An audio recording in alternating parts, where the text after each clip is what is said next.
The Galactic Academy's combat training hall fell silent as Instructor Vexthor circled the human cadet. His 4 eyes gleamed with unconcealed contempt, his chitinous exoskeleton clicking with each deliberate step.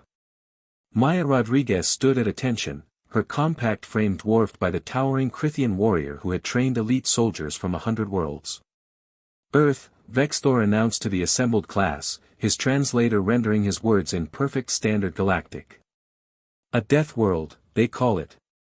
Gravity that would crush most civilized species. Predators at every turn.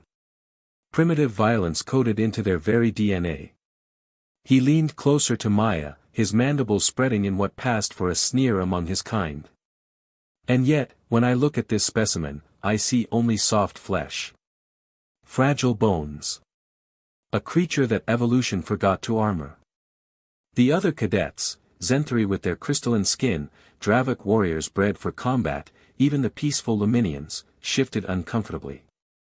Everyone knew Earth's reputation. The humans who had joined the Galactic Federation 3 years ago came from a world classified as Category 9 hazardous, a place where nearly everything was toxic, violent, or both. Instructor, Maya said quietly, her dark eyes never leaving his face. Permission to speak. Vexthor's laugh was like grinding stones.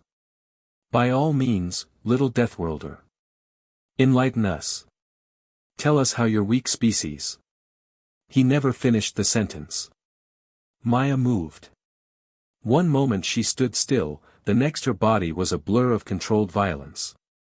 She dropped low, sweeping Vexthor's primary legs while simultaneously driving her fist into his lower thorax joint, the one weak spot in a Crithian's natural armor that took most cadets months to learn. The instructor crashed backward, his massive body hitting the training mat with a resonant thud that echoed through the hall. Before he could recover, Maya had mounted his chest, her knee pressed against his breathing spiracle with just enough pressure to make inhaling difficult. Her forearm was across his throat, not throttling, but positioned with surgical precision where even a Crithian's exoskeleton was vulnerable. 3 seconds, she said calmly, her breathing barely elevated. That's how long it would take me to render you unconscious. 5 more and you'd be dead. The training hall erupted into chaos. Cadets jumped to their feet, some cheering, others shouting in alarm. 2 assistant instructors moved forward, but Maya had already released Vexthor and stepped back, returning to attention as if nothing had happened. The Crithian instructor slowly rose, his antenna twitching in a way that indicated profound shock. He stared at the human cadet, reassessing everything he thought he knew. His chest plates heaved as he regained his breath. How? He rasped. Evolution didn't forget to armor us, Maya replied, her voice still respectful despite what had just transpired. It did something better. It made us adaptable. On Earth, we're not the strongest or the fastest. We're not venomous or armored. But we're persistent. We're creative.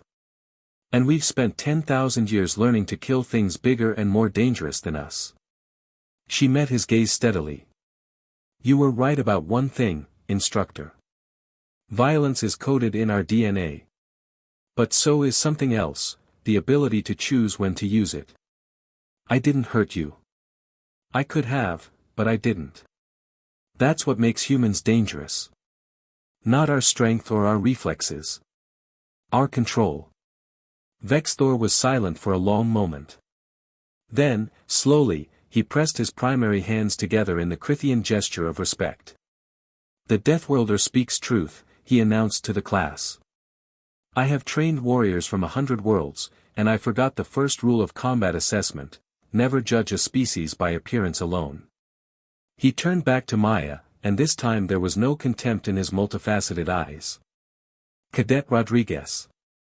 Tomorrow you will assist me in demonstrating human combat techniques. The Galactic Academy has much to learn from Earth. Maya saluted, a small smile playing at the corners of her mouth. Yes, Instructor. As the class dispersed, whispers spread through the corridors of the academy. The Deathworld girl had made her point without breaking a single bone. And across the galaxy, a lesson had been learned: humanity might be soft on the outside, but inside beat the hearts of survivors who had clawed their way to the top of the most dangerous food chain in known space. They called it a death world for a reason.